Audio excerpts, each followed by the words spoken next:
कैसे हो? ट्वेल्थ के क्लास में हम आ गया हूँ। ट्वेल्थ की क्लास में नहीं आए, मतलब ट्वेल्थ का क्लास लेने हम आ गए। ठीक है, तो ट्वेल्थ तक तो हम क्लास दिया आपको। फर्स्ट टाइम अगर हम ऑनलाइन दिया है तो कोशिश हम कर रहे हैं आज कंटेंट को बहुत ज़्यादा कम रखें, बहुत कम से कम रखें, और जितना ज़्यादा हो सके हम आपको समझा दें। तो ट्वेल्थ में आई थिंक अभी तक शायद 8 या 9 चैप्टर खत्म हो गया मेरे अकॉर्डिंग से, और रेस्ट जो 8 और 9 बचा है उसी को मैं स्टार्ट कर रहा हूँ। तो फ्लावरिंग प्लांट आज हम चैप्टर 12 चैप्टर मतलब क्लास 12 का चैप्टर 3 है आपका, ये sexual reproduction in flowering plant. ये चैप्टर आपका 3 है, चैप्टर 3 है sexual reproduction in flowering plant या सेक्सुअल रिप्रोडक्शन इन प्लांट, जो भी आप कह सकते हो उसको मान लो। अरे यार मिसअंडरस्टैंडिंग हो रहा है, एक मिनट।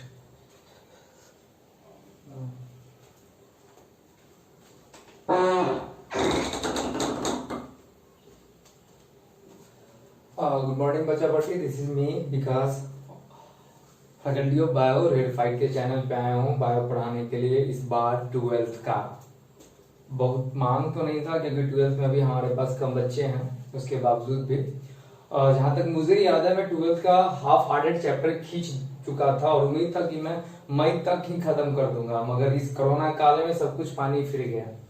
तो अभी तक तो मैं आपको ओनली क्लास में क्लास दिया हूँ, बट एक्चुअली फर्स्ट टाइम हम ऑनलाइन क्लास दे रहे हैं। कुछ बच्चे बिहार बोर्ड के भी हैं तो उनको थोड़ा सा प्रॉब्लम हो सकता है, मगर हम उसको हिंदी में हम बताते हुए चलेंगे। अब उतना दिक्कत इसको मत लेना, है ना। और कोशिश करते हैं कंटेंट को कम दे, क्योंकि अभी तक आप ऑफलाइन मेरे से पढ़ते हो, ऑनलाइन में मे भी प्रॉब्लम हो सकता है। तो डेट्स व्हाई मैं कंटेंट को कम रखता हूँ, कॉन्सेप्ट को अपनी तरफ से ज्यादा देने की कोशिश करता हूँ, है ना। तो चैप्टर 3 है रिप्रोडक्शन यूनिट जो है, उसमें चैप्टर 3 है, उसमें पढ़ना है आपको sexual reproduction in a plant. ठीक है, मतलब इससे जस्ट पहले हमने आपको पढ़ाया था रिप्रोडक्शन इन एनिमल्स, अब मैं पढ़ाऊंगा रिप्रोडक्शन इन अ प्लांट, है ना। तो सबसे पहले इतना समझ जाओ कि जितना भी एंजियोस्पर्म है, जो बच्चे 11th में पढ़ चुके हैं उनको दिक्कत नहीं होगा, जितना भी एंजियोस्पर्म प्लांट है वो उस सब में सेक्सुअल रिप्रोडक्शन होगा। मतलब जितना भी एंजियोस्पर्म है उस सब में सेक्सुअल रिप्रोडक्शन होगा, और उसका साइट कहाँ पे होगा। जैसे आप मेल में पढ़े, जैसे आप पढ़े होंगे ह्यूमन बींग्स में कि उसका साइट कहाँ होता है रिप्रोडक्शन का, तो उसी तरह से इसका मतलब रिप्रोडक्शन कहाँ पे होगा प्लांट में, तो वो होगा फ्लावर में। यानी ये flower are the site of sexual reproduction. 2 point अभी तक हमने आपको बताया, उस 2 पॉइंट को याद रख लो, और प्लीज कॉन्सेप्ट पे जाना। अगर कॉन्सेप्ट अगर आपको समझ में आ गया तो मैं बोल देता हूँ, फिर से आपको बुक का रट्टा मारने का जरूरत नहीं है। There is not a single piece of needed of what रट्टा मार्फिकेशन, है ना। तो उसको थोड़ा सा आप उसको दूर कर सकते हो। खैर उसको हम छोड़ते हैं, पहले हम बताते हैं कि जितना भी एंजियोस्पर्म है, पहला वर्ड याद रख लो, जितना भी एंजियोस्पर्म प्लांट है उसमें आप याद रख लो, उसमें आपका जो सेक्सुअल रिप्रोडक्शन होगा। और दूसरा पॉइंट मैंने बताया कि होता कहाँ पे है, एक्चुअल साइट कहाँ है। तो एंजियोस्पर्म में जो साइट होता है, एंजियोस्पर्म के प्लांट में जो रिप्रोडक्शन का जो साइट होगा वो फ्लावर पे होगा। ये तो बात समझ में आ गया। मैं डायरेक्ट पूरा फ्लावर पे का पिक्चर तो पहले नहीं बना रहा हूँ, टोटल पहले फ्लावर का पिक्चर नहीं बना रहा हूँ। मैं सोच रहा हूँ पहले आप स्टेम खत्म करें, फिर हम चलेंगे तो पिस्टल हम खत्म करेंगे। यानी पहले हम मेल का पार्ट को हम खत्म करते हैं, फिर फीमेल का, और एक अच्छा सा आपको बना देंगे पिक्चर, है ना। तो पहले हम स्टेमन का पार्ट चलेंगे। याद करो जैसे आप सेक्सुअल रिप्रोडक्शन में जैसे पहले ह्यूमन बींग्स का पढ़े, फिर ह्यूमन बींग्स में सबसे पहले मेल का पढ़े, फिर फीमेल का पढ़े, देन फर्टिलाइजेशन पे चले। तो सेम चीज हम यहाँ यही करने वाले हैं। सबसे पहले हम स्टेमन को रखने वाले हैं, स्टेमन को समझाएंगे, और उसके बाद फिर पिस्टल को समझाएंगे, उसी को कार्पेल्स भी कहते हैं। देन आपके बाद उसके किसी और में चलेंगे। यानी स्टेमन जो है ये फीमेल पार्ट होता है। फिर से अब कॉन्सेप्ट पे हम आते हैं। पहला कॉन्सेप्ट ये समझो कि प्लांट में रिप्रोडक्शन होगा तो कौन से प्लांट में होगा, तो एंजियोस्पर्म के प्लांट में होगा। दूसरा कहां होगा, मतलब वो पर्टिकुलर होगा कहां, यानी आप दोनों में कहीं किसी में जब लड़ाई हो जाता है तो उसका जगह कहां पे होगा, कौन सा जगह पे लड़ाई हुआ। तो सेम वही कहानी है कि रिप्रोडक्शन जो हुआ, रिप्रोडक्शन जो होगा एंजियोस्पर्म में वो होगा कहां पे, तो वो होगा फ्लावर पे। तो flower are the site of a sexual reproduction, इसको थोड़ा सा लिख लीजिएगा, flower are the site of a sexual reproduction. मैं थोड़ा कम लिख रहा हूं क्योंकि लिख के तैयार भी रख रहा हूं और खुद आपको बोलना लिखने को, क्योंकि वीडियो बनाने में थोड़ा सा कम टाइम मुझे लगे, दैट्स व्हाई, इस कारण। तो यहाँ पे आप लिख सकते हो flower are the site of sexual reproduction. फिर से दो कॉन्सेप्ट मैंने बताया कि एंजियोस्पर्म में सेक्सुअल रिप्रोडक्शन होगा, लेकिन एंजियोस्पर्म में कहां होगा, तो वो होगा आपका फ्लावर में। समझ में आ गया। अब हम चलेंगे मेल के पार्ट पे। मेल के पार्ट को यहाँ पे हम लोग कहते हैं स्टेमेन। मेल को पार्ट को हम इसको थोड़ा सा अब मिटा रहे हैं क्योंकि मुझे जब ऊपर हम जाएंगे तो थोड़ा मुझे तकल्लुफ नहीं होगी आपको समझाने में, इसीलिए। तो मेल वाले पार्ट को हम लोग क्या कहते हैं, स्टेमेन। मेल वाले पार्ट को क्या कहते हैं, स्टेमेन। इतना पहले याद हो गया। चलिए अब प्लीज, अब इसको रटना मारने की जरूरत थोड़ा भी मत करना, आराम से समझना, आपको इजी वे से आपको समझ आ जाएगा।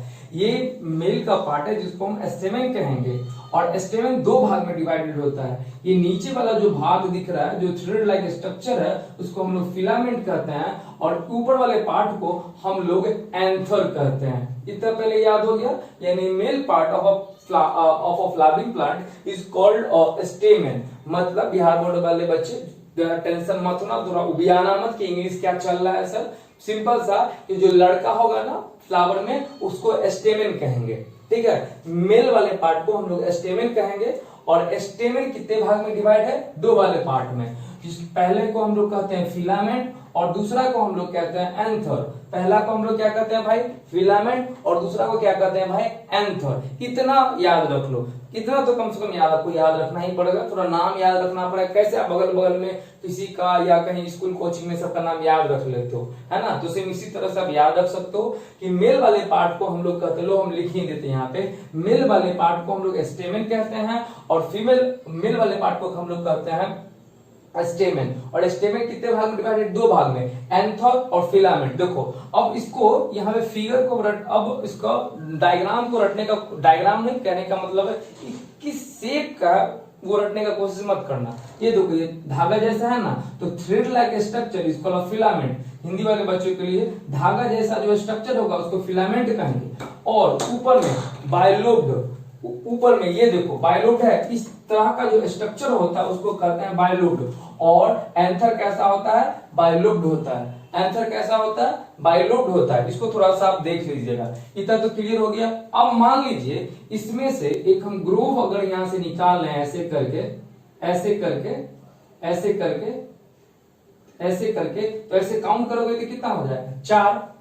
फिर से ऐसे समझ जाओ, अगर कंफ्यूजन है तो एंथर है भाई, एंथर।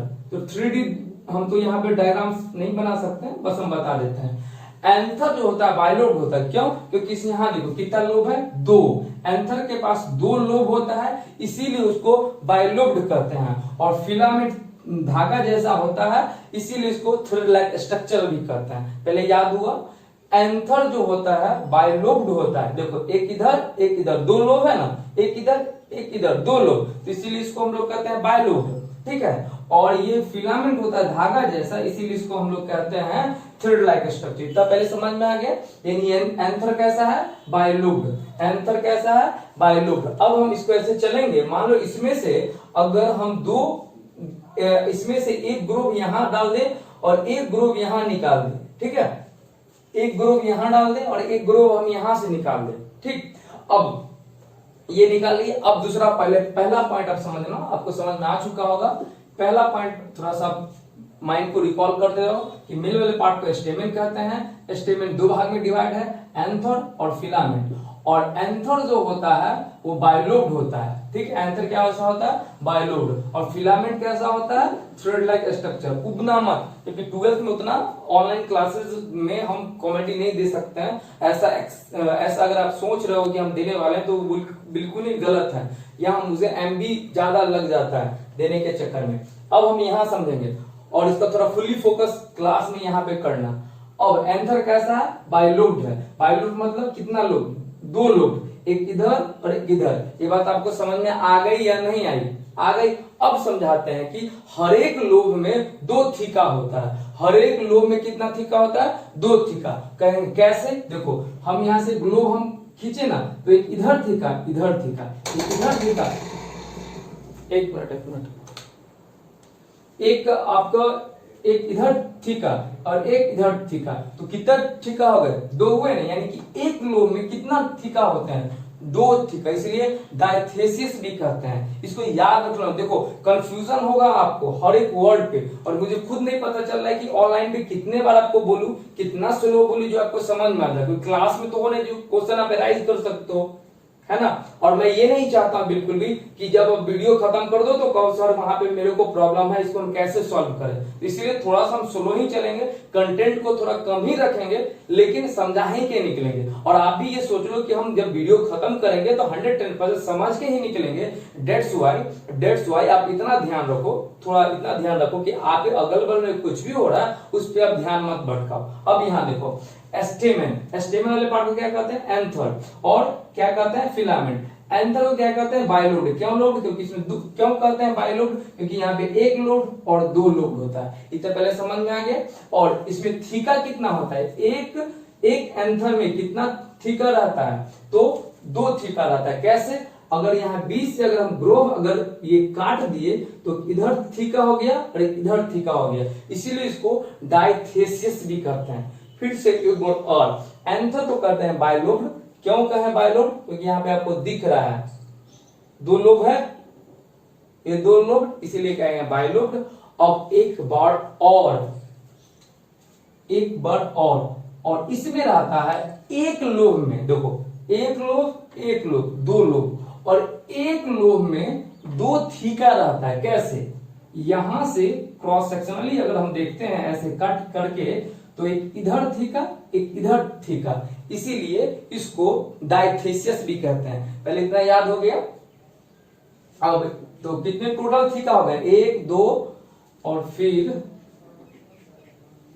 तीन, चार। टोटल थीका कितने हो गए? यानी हर एक एंथर में नंबर ऑफ थीका कितने हो जाएंगे? चार होंगे कि नहीं होंगे? फिर से एक बार चलते हैं आराम से। मेल वाले पार्ट को बाबू हम लोग स्टेमेन कहते हैं। स्टेमेन दो भाग में डिवाइड होता है, एंथर और फिलामेंट। एंथर और फिलामेंट, ये बात समझ में आ गया। और एंथर होता है बाइलोब्ड, यानी एंथर में कितना लोब? दो लोब। और हर एक एंथर में कितना थीका?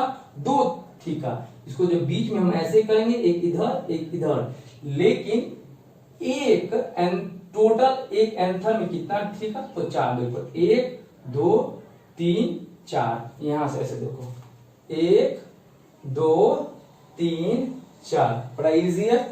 अब इसी में आपका, अब इतना पहले तो समझ में आ गया। कोई दिक्कत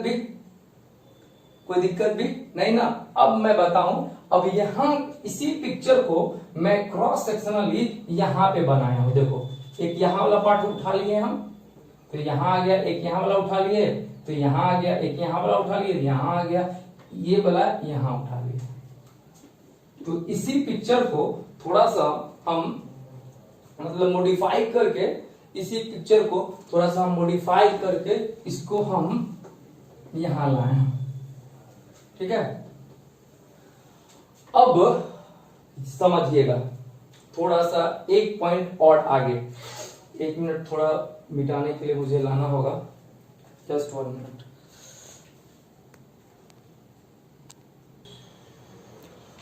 हाँ, तो हम यहाँ पे थे कि पहला फिर से हम रिकैप करा देते हैं। लंबा सा वीडियो लेंगे हम, टेंशन मत लीजिएगा। कि फिर से एक बार और इजी वे से, मिल वाले पार्ट को कहते हैं स्टेमेन। स्टेमेन दो भाग में डिवाइडेड है। ऊपर वाले जो बाइलोब्ड है उसको एंथर कहते हैं, और नीचे वाले को कहते हैं फिलामेंट। ये बात समझ आएगा। एंथर कुछ इस तरह से रहता है बाइलोब्ड, और उसमें अगर एक ग्रोव हम डालते हैं तो वो चार टुकड़ा में डिवाइड हो जाता है। मतलब 1, 2, 3, 4। ठीक है। फिर से कितना मतलब कहने का मतलब है कैसा स्ट्रक्चर होता है? बाइलोब्ड स्ट्रक्चर रहता है। थीका कितना रहता है? 1, 2, यानी यहाँ पे 2, यहाँ पे 2, टोटल हो गया 4। और इसी को क्रॉस सेक्शनली अब यहाँ हम 4 बनाए हैं। और इसी चार में माइक्रो स्पॉन्जियम यहाँ पे स्टोर होता है। हर एक चार पे माइक्रो स्पॉन्जियम स्टोर होता है, जो आगे जाके डेवलप हो जाता है पोलन ग्रेन में। ये बात समझ में आ गया होगा। फिर से मैं इसको समझा देता हूँ, इजी वे से हम चलेंगे, ज्यादा दिक्कत वाली बात बिल्कुल भी नहीं है। समझिएगा मेरी बात को कि अब बस हम ओनली एंथर बात कर रहे हैं। एंथर जो होता है वो बायलोब्ड होता है, यानी कि बायलोब्ड होता है, और एक लोब में जो होता है दो थीका होता है, यानी कि टोटल थीका हुआ 4। कैसे हुए फिर मैं बता दूं।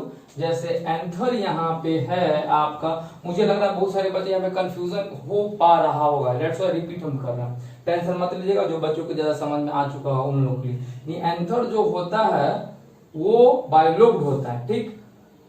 और इसमें थीका कितना होता है, अगर इसमें हम ग्रोव अगर डालते हैं तो 4, 1 2, और फिर यहाँ कर दे 1 2। इसी को क्रॉस सेक्शनली अगर हम यहाँ पे काटते हैं तो कुछ इस ढंग में मेरा पिक्चर नजर आ जाता है, ठीक। और इसी यहीं पे कॉर्नर पे, इसी 4 कॉर्नर पे स्टोरेज रहता है माइक्रो स्पॉन्जियम। क्या रहता है, माइक्रो स्पॉन्जियम स्टोरेज रहता है, जो कि बाद में जाके वो डेवलप्ड हो जाता है पोलन ग्रेन में। किसमें डेवलप्ड हो जाता है, पोलन ग्रेन में। जो ये चीज जो है आपको याद रखना पड़ेगा। उसके बाद हम फिगर पे चलेंगे और बहुत ऐसा चीज आपको कॉन्सेप्ट यहीं पे खत्म हो जाएगा, फिर आपको रटने का जरूरत नहीं होगा। ये बात आपको समझ में आ गई होगी।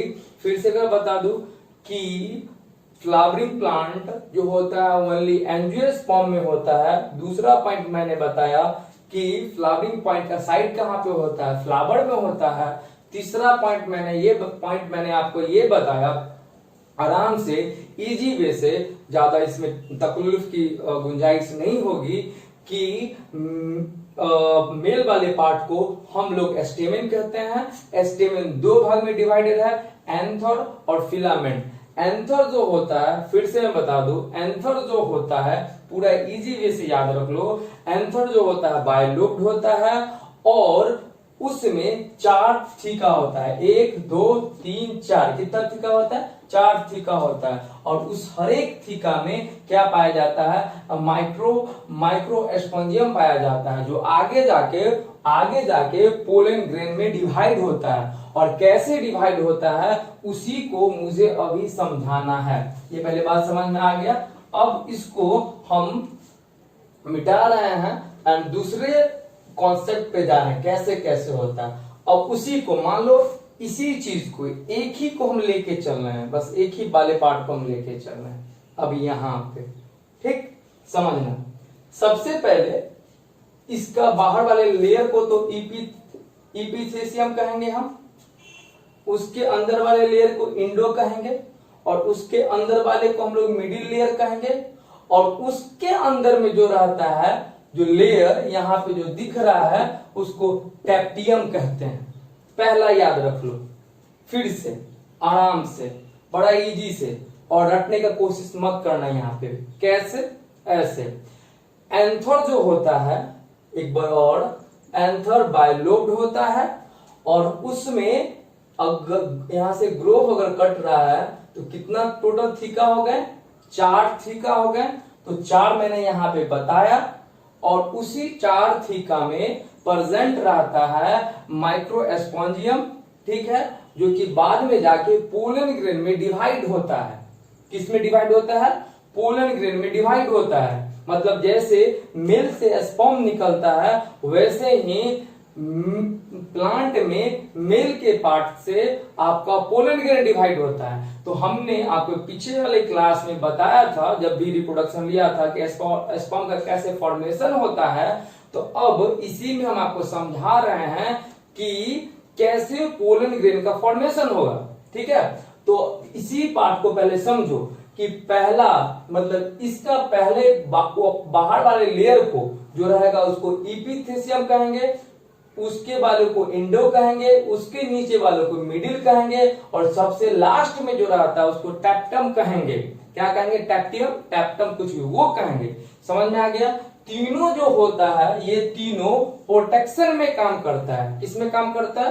प्रोटेक्शन में काम करता है। लेकिन टैप्टियम जो होता है नॉरिशमेंट में यानी कहने का मतलब होता है पोषण देता है। पहले याद हुआ कि फिर से एक बार और समझ जाओ, इसी फिगर को हम वहां पे लाए हैं, इसी पिक्चर को हम यहाँ पे हम लाके बता रहे हैं कि इसके ऊपर वाले लेयर में रहता है एपिथेलियम, उसके अंदर वाले भाग में रहता है इंडो, उसके और अंदर में जाएंगे तो मिडिल, फिर आता है टैप्टियम। ये तीनों भाई साहब प्रोटेक्शन प्रोवाइड करता है, लड़ने में मदद करता है, और टैप्टियम नॉरिशमेंट करता है। पहले इतना समझ में आ गया।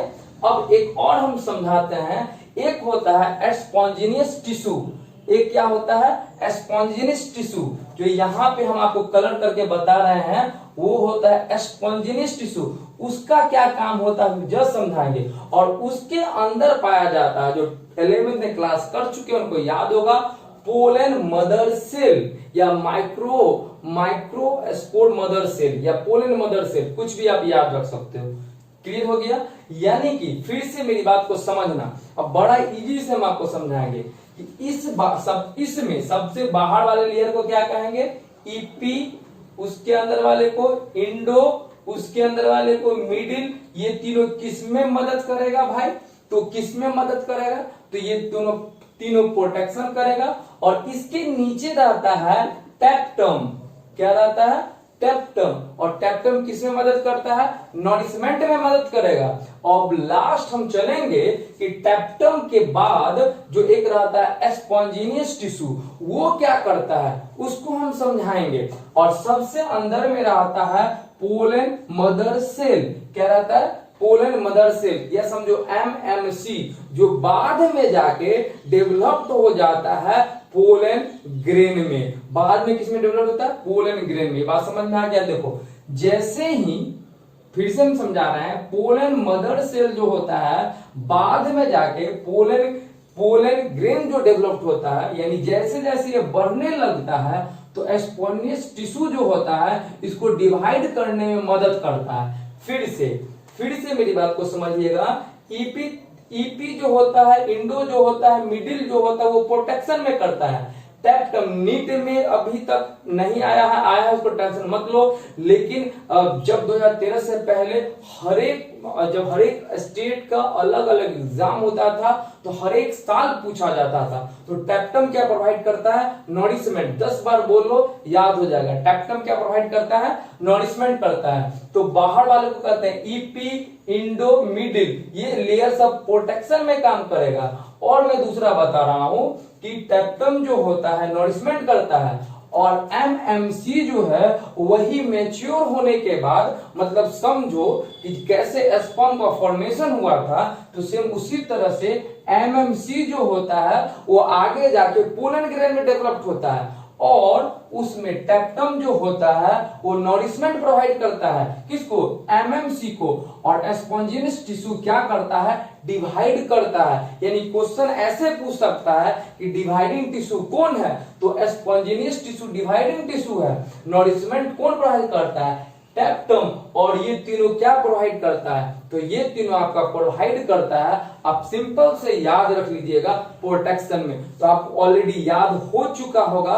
अब कैसे डिवाइड करता है, जो बच्चे 11th में पढ़े हुए हैं उनके लिए तो बहुत ही ज्यादा इजी होगा, और जो नहीं भी पढ़े हैं उनके लिए पूरा इजी तो नहीं होगा, लेकिन थोड़ा सा इजी जरूर हो सकता है। थोड़ा सा उनके मुताबिक थोड़ा सा टफ होगा, लेकिन टेंशन मत रखिए। एक बार और हम समझा देते हैं कैसे कैसे डिवाइड हुआ, उस पर हम चलेंगे और आपको हम इजी वे से हम समझा देंगे, कोई दिक्कत भी। अब आगे चलते हैं एक बार और। इसके बाहर वाले लेयर को क्या कहते हैं? ईपी, उसके अंदर वाले को इंडो, उसके अंदर वाले को मिडिल, और सबसे अंदर में रहेगा उसको क्या कहेंगे? टैप्टम। वो सब क्या प्रोवाइड करता है? नॉरिशमेंट प्रोवाइड करता है। टैप्टम क्या प्रोवाइड करता है? नॉरिशमेंट, और यानी कि पोषण। और ये तीनों क्या करता है? प्रोटेक्शन। अब चलेंगे, स्पॉन्जिनियस टिश्यू क्या करता है? ये डिवाइडिंग टिश्यू है, यानी जब एमएमसी जब बढ़ता है तो उसको क्या करता है कि उसको बढ़ाने में मदद करता है। अब लास्ट हम आते हैं, अब ये समझ में आ गया। अब देखो, जैसे ही एमएमसी बढ़ने लगता है तो टैप्टम इसको बढ़ावा देने लगता है। टैप्टम नॉरिशमेंट देने लगता है और स्पॉन्जियस टिश्यू इसको मतलब बढ़ावा देता है, इंक्रीज करता है कि अब तुम डिवाइड हो, और धीरे धीरे ये यहां से हटने लगता है लेयर, और इस तरह से एमएमसी बाहर निकल के पोलन ग्रेन में तब्दील हो जाता है। ये बात समझ में आया? एक बार और समझाएंगे, टेंशन मत लीजिएगा कि ये 3 लेयर है, एक टैप्टम जो नरिशमेंट प्रोवाइड करेगा, ये प्रोटेक्शन करेगा, स्पॉन्जियस टिश्यू जो है याद रख लीजिएगा ये डिवाइडिंग होने में मदद करता है किसको, एमएमसी। जैसे ही एमएमसी जमान होने लगता है तो स्पॉन्जियस टिश्यू इसको मदद करने लगता है, और ये डिवाइड होने में स्पॉन्जियस टिश्यू मदद करता है, डिवाइडिंग सेल कहते हैं। मतलब तुम बढ़ो बढ़ो, कौन कहेगा बेटा तुम बढ़ते जाओ, कौन बोलेगा, स्पॉन्जियस टिश्यू किसको, एमएमसी को। और भूख लगेगा तो कौन खाना खिलाएगा, टैप्टम खाना खिलाएगा। और बढ़ते बढ़ते अब लेकिन कोई इस पे मतलब अटैक उटैक करेगा तो कौन बचाएगा, ये तीनों बचाएगा, और इसको इस सब अवस्था धीरे धीरे दे देगा कि अब आप जवान हो गए बेटा, हम आपको पोषण भी किए, हम आपको बचाव भी किए, हम आपको शक्ति भी दिए बढ़ने का, आप बाहर जाइए और पोलन ग्रेन में तब्दील हो जाइए, जस्ट लाइक स्पर्म। ये बात समझ में आ गया या नहीं आया? आ गया ना? अब हम चलेंगे नेक्स्ट टॉपिक पे कि कैसे कैसे डिवाइड होता है। ठीक है, अब समझते हैं। जो बच्चे 11th पढ़े उनके लिए बहुत ही ज्यादा इजी है। देखो सबसे पहले समझिएगा, एमएमसी मियोसिस 1 होता है, और मियोसिस 1 से कितना में तब्दील हो जाता है, 2 में। यानी मियोसिस 1 हुआ तो एक एमएमसी 2 बन गया, और जब मियोसिस 2 होगा, मियोसिस 2 होगा तो वो तब्दील हो जाता है 4 में। कितने में कन्वर्ट हो गया, 4 में। जो बच्चे 11th नहीं पढ़े हैं उन लोगों के लिए थोड़ा सा प्रॉब्लम है, लेकिन पहले ऐसा लिख लो, अभी लिख लो, स्क्रीनशॉट मत लो, अभी लिख लो, हम आपको देते हैं। ठीक है, चलिए थोड़ा सा इसको लिख लो, समझने का कोशिश करो, थोड़ा सा हमको पानी वानी पीने दो भाई।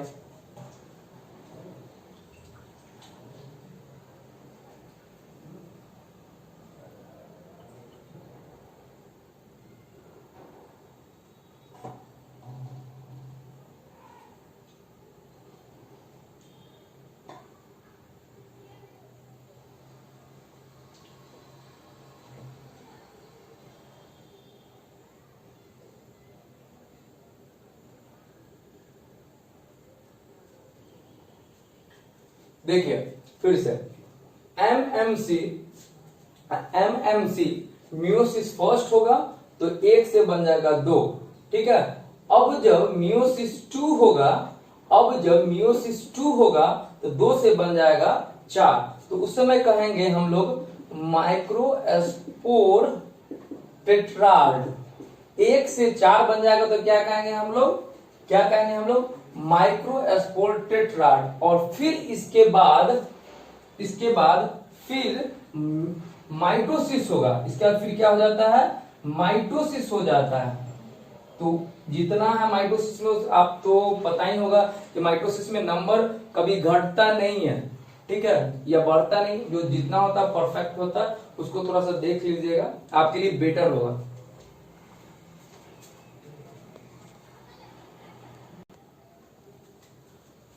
पहले इसको अच्छा से रफली से समझो, फिर मैं आपको लिखाऊंगा। बहुत बच्चों को समझ में नहीं आ रहा होगा, जो क्लास नहीं लिए होंगे सेल डिवीजन का, उसको ऐसा करते इसको फिर से मिटाते हैं और स्लो प्रोसेस में इसको हम समझा देते हैं। और जो बच्चे जानते होंगे उनके लिए इजी होगा मियोसिस और माइटोसिस। पहले से समझिए कि एमएमसी, यहाँ वाला एमएमसी में कुछ ऐसा कांड हो गया, जो बच्चे क्लास नहीं की, कुछ ऐसा कांड हो गया कि मियोसिस 1 हुआ और इससे पहले 1 से 2 बन गया। ठीक है, और जैसे ही मियोसिस 2 होता है, ये 2 से 4 डिवाइडेड हो गया। 2 से कितना हो गया, 4। तो इसको हम लोग कहते हैं माइक्रो टेट्राड। ये तो क्लियर हो गया, ये तो आपको समझ में आ गया होगा, कोई प्रॉब्लम भी नहीं ना। अब फिर उसके बाद फिर माइटोसिस होगा, तो माइटोसिस में जितना है उतना ही रहेगा, इतना याद रख लो। फिर से समझो, एमएमसी में कुछ ऐसा कांड हुआ कि 1 से 2 हो गया पहले बार, और दूसरी बार में फिर कांड होगा तो 2 से 4 हो गया, जो नहीं जानते बच्चों उनके लिए। और फिर तीसरी बार में दूसरा कांड होगा, ठीक है। देखो पहला कांड हो गया तो 2 बन गया, फिर दूसरा कांड हुआ लेकिन वही कांड हुआ तो 4 बन गया। अब फिर दूसरा कांड हो, अब तीसरा तरह का कांड होगा तो जितना है उतना ही हो जाएगा, ठीक। तो बताओ, अगर एमएमसी 1 था तो लास्ट में कितना हमको मिला? 4। जो बच्चे 11th में नहीं पढ़े उनके लिए मैं इसे बता रहे हैं 4। यानी कि पोलन ग्रेन का कितना फॉर्मेशन होता है? 4। यानी एक एमएमसी कितने पोलन ग्रेन में डिवाइडेड हो जाएगा? 4 पोलन ग्रेन में। जो बच्चे क्लास नहीं किए 11th उनके लिए बहुत ज्यादा प्रॉब्लम में भी हो सकता है, लेकिन हम बता दिए। मान लो तुम्हारे पास एक आम था, ठीक, कोई इधर से भाई आया 2, उसको तुम्हारा भाई आया और छीना छपटी हो गया, तो एक आम से 2 आम हो गया, ठीक। अब उधर से 3, अब उधर से 2 भाई और आया और फिर छीना छपटी हो गया, कितना हो गया? 4। और फिर उधर से कोई एक और आते हैं, 4 और बंदा आता है तो कितना हो जाएगा? 4। यानी कि एक एमएमसी से कितना हो जाएगा? 4। जो बच्चे 11th में नहीं पढ़े हैं उनके लिए बस इतना समझ जाइएगा, हम ज्यादा नहीं बताने की कोशिश करेंगे कि एक एमएमसी से पोलन ग्रेन कितना बनता है? 4 पोलन ग्रेन बनता है। इसको याद रख लीजिएगा, आपके लिए बेटर होगा। एक बार और इसको मिटा देते हैं और लिखा भी देते हैं, तो समझाने का कोशिश भी करते हैं। आई थिंक आप समझ जाओ। अगर मियोसिस और माइटोसिस समझाएंगे तो हो गया। यहां पे देखिएगा एमएमसी 1 से पहले 2 बना, यानी मियोसिस 1 हुआ, और मियोसिस जैसे ही 2 हो गया, देखो मियोसिस 2 हो गया तो ये फिर डिवाइड हो गया 2 हिस्सा में, ठीक है। अब मियोसिस नहीं होगा, अब यहाँ के बाद होता है माइटोसिस, तो जितना नंबर है उतना ही रहेगा, तो हो गया 4। यानी 1 से कितना बन गया? एक एमएमसी से कितना बन गया? 4 पोलन ग्रेन। इतना याद हो गया? कोई दिक्कत भी? 1 से कितना पोलन ग्रेन बन गया? 4। तो आज का क्लास हम इतना ही खत्म कर रहे हैं। बहुत ज्यादा कंफ्यूजन होगा आप लोगों को क्लास में। हाँ, जो 11th में किए होंगे उनको ज्यादा प्रॉब्लम नहीं होगा, यहाँ पे प्रॉब्लम होगा। सोच रहे होंगे ये मैथ का कैलकुलेशन किस टाइप से यहाँ पे आ रहा है, तो ये मैथ का नहीं है, सिंपल सा बायो का ही है।